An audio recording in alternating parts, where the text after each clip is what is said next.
Subscribe कीजिए हमारे channel को और बेल आइकन को दबाइए हमारी लेटेस्ट वीडियो सबसे पहले देखने के लिए। मैं आपसे शेयर करना चाह रहा था एक कैंपेन जो 11 जुलाई को जब अरविंद केजरीवाल जी देहरादून में आए थे और उन्होंने बताया था कि 300 यूनिट बिजली जो कि सबको मुफ्त प्रोवाइड कराई जाएगी। इसके बारे में थोड़ा सा बताऊंगा। क्या हुआ कि जब हम पहाड़ों में और प्लेन्स में कई जगह भ्रमण कर रहे थे, उस टाइम पे कई रिक्वायरमेंट आई लोगों की तरफ से, प्रोजेक्ट हुई कि क्या आम आदमी पार्टी को अपने मैनिफेस्टो में, अपने एजेंडा में देना चाहिए और कैसे पार्टी से एक्सपेक्ट करा जाता है।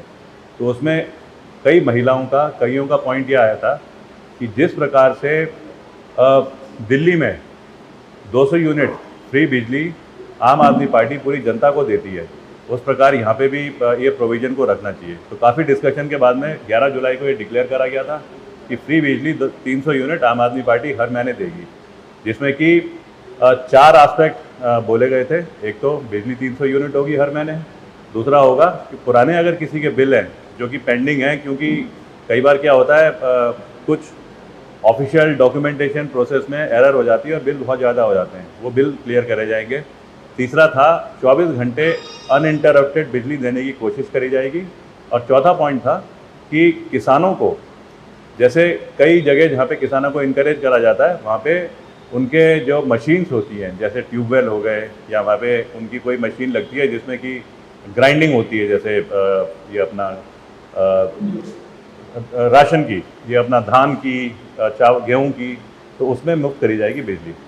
अब ये जब हमने कैंपेन शुरू करा तो एक बड़े तरतीबवार शुरू करा इसको। पहले तो लोगों को समझाया कैंपेन के बारे में, फिर उसके बाद में रजिस्ट्रेशन कराने शुरू करे। और रजिस्ट्रेशन कैसे कराए कि हमारे जो वॉलंटियर्स थे वो हर घर में, हर इलाके में, पहाड़ में और प्लेन्स में जाने शुरू हुए। पहले लोगों को समझाया इस बिजली का मकसद क्या है जो हम दे रहे हैं, और उसके बाद में रजिस्ट्रेशन कैसे कराया जाए कि वो कॉल करेंगे, रजिस्ट्रेशन होगा उनका, और जिस दिन हम सरकार पे आएंगे उस दिन ये बिजली उनको एकदम से फ्री प्रोवाइड करी जाएगी। आज मैं ये शेयर करना चाह रहा हूँ आपसे कि इसका रिस्पांस इस तरीके से आ रहा है कि बारिश चल रही है पहाड़ों में, कई जगह एकदम से मूवमेंट मुश्किल हो रहे हैं, लेकिन 11 जुलाई से 2 दिन और ले लो, 13 जुलाई तक जो हमने ट्रेनिंग कराई और उसके बाद ये कैंपेन लॉन्च करा, तो हमारे कल 10 लाख यूनिट जो है, मतलब जो फिगर है वो क्रॉस कर गया है। मतलब 10 लाख से हमने ऊपर अभी हमारे इसमें रजिस्ट्रेशन हो गए हैं।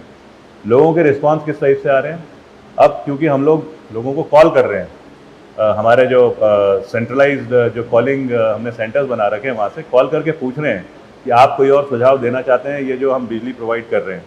तो लोगों का कहना तो ये आ रहा है कि आप जैसे अगर हमारे घर में मान लो 300 यूनिट की ज़रूरत नहीं होती है, हमको 100 यूनिट ही हमारे घर में यूज़ हो रही है, तो बाकी 120 यूनिट गांव वाले कह रहे हैं कि हम यूज़ करना चाहते हैं अपने घर के बाहर बल्ब लगाने के लिए, ताकि जैसे घर में कई बार ये जो सांप बिच्छू ये घुस जाते हैं अंदर, तो हमें दूर से दिखाई देगा।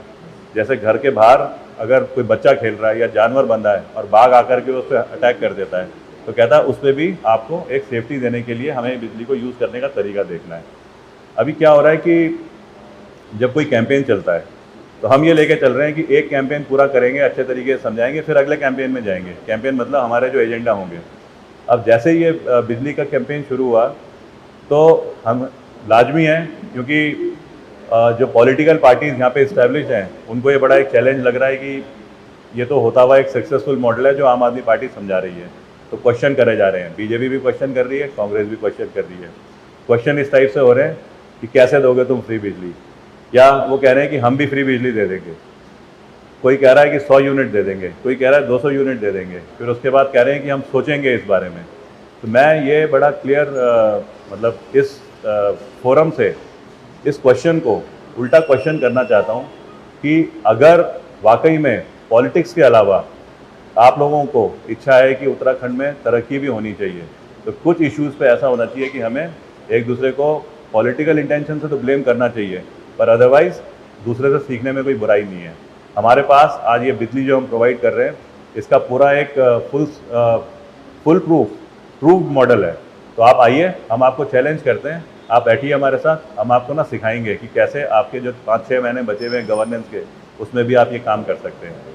दूसरा पॉइंट मेरा ये था आज पॉलिटिकल पार्टीज़ हैं, बीजेपी की पार्टी की गवर्नमेंट बहुत जगहों पे है, कांग्रेस की पार्टी की गवर्नमेंट कई जगहों पे है। अगर आप फ्री की बिजली दे ही सकते हैं, हमें क्वेश्चन मत करिए। आप उन राज्यों में जहाँ पे कि आपका आज आपकी गवर्नमेंट है, वहाँ पे प्रूव करिए। अब जैसे मैं बात करूँगा पंजाब की, तो हमारे जो पूर्व मुख्यमंत्री जी हैं, वो वहाँ के सीनियर मोस्ट प्रभारी भी हैं। अगर आपने बिजली यहाँ पे आप समझते हैं आप दे सकते हैं उत्तराखंड में, तो उत्तराखंड वालों को बड़ी खुशी होगी। पंजाब में आपकी गवर्नमेंट है, पंजाब में आप बिजली को ग्राउंड पे दीजिए, और अगर आप वो दे देते हैं तो यहाँ की जनता को बड़ा कॉन्फिडेंस आएगा आपके ऊपर, और आपकी बातों पे भी लगेगा कि हाँ, खाली बोलने के लिए नहीं हो रही हैं बातें, ये बातों में दम है। मैं एक चीज़ शेयर करना चाहता हूँ, ये जो बिजली हम जो दे रहे हैं, ये फ्री बिजली नहीं है, ये ना हक की बिजली है। इससे हमारे इमोशंस जुड़े हुए हैं। सबसे बड़ा डैम उत्तराखंड की ज़मीन पे है, टिहरी डैम। यहाँ पे जो नदियाँ हैं, उनमें इतने सारे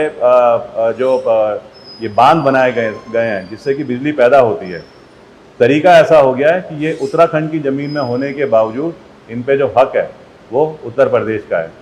इन डैमों का जो बनाया गया, तो क्योंकि यहाँ पे कट एंड फिल कॉन्सेप्ट होता है डैम बनाने का, तो किसी ना किसी घाटी में जहाँ देखा कि नदियों में पानी अच्छा है, उन घाटियों में एक जगह ब्लॉक कर दिया जाता है, फिर एक बड़ी झील बनती है। उस झील से फिर ग्रेविटी से पानी को लाया जाता है और टरबाइन चला करके जनरेट करी जाती है इलेक्ट्रिसिटी। ऐसा ही उदाहरण है एशिया का सबसे बड़ा dam Tehri dam. Tehri dam जब बना तो उस इलाके में जहाँ पे कि पहले गंगा नदी, जिसे भागीरथी बोलते थे, और भिलंगा नदी का कॉन्फ्लुएंस था, उस जगह पे पानी इकट्ठा करने का प्लान बना, जो कि इंजीनियर्स ने एक अच्छे तरीके से शेप दिया उसको। क्योंकि उस इलाके में लोग रहते थे 10,000 से ज़्यादा, उन लोगों को अब हटना था, उस जगह से विस्थापित होना था, क्योंकि वहाँ पे झील बननी थी। अब किसी को विस्थापित करना इतना आसान नहीं है, क्योंकि उसमें भावनाएं जुड़ी होती हैं, उसमें उस जगह से इंसान की अपनी पूरी इमोशनल अटैचमेंट, इमोशनल फीलिंग्स होती है। वहाँ पे उसके देवी देवताओं के स्थान होते हैं, वहाँ पे उसके दादा परदादा कभी रहते थे, वहीं पे उसने कभी खेतों में काम करा है। लोगों को विस्थापित करा गया, उस टाइम पे क्लेम करा गया, लोगों को ये बताया गया कि आपको जो क्लेम मिलेगा उसके साथ में आपको, क्योंकि इस जगह में डैम बन रहा है, तो आपको बिजली फ्री दी जाएगी। आज तक वो बिजली नहीं दी गई है, तो ये फ्री की बिजली नहीं है, ये हक की बिजली है। हमें इस हक की बिजली के लिए लड़ाई लड़नी है, और इस लड़ाई में हमें पता है कई बार क्वेश्चन होते रहेंगे हमारे को, पर हमें लग रहा है कि जितने ज़्यादा आप क्वेश्चन करेंगे उतने ज़्यादा हम अपने को और अपना ज़्यादा एफिशिएंट बनाते रहेंगे।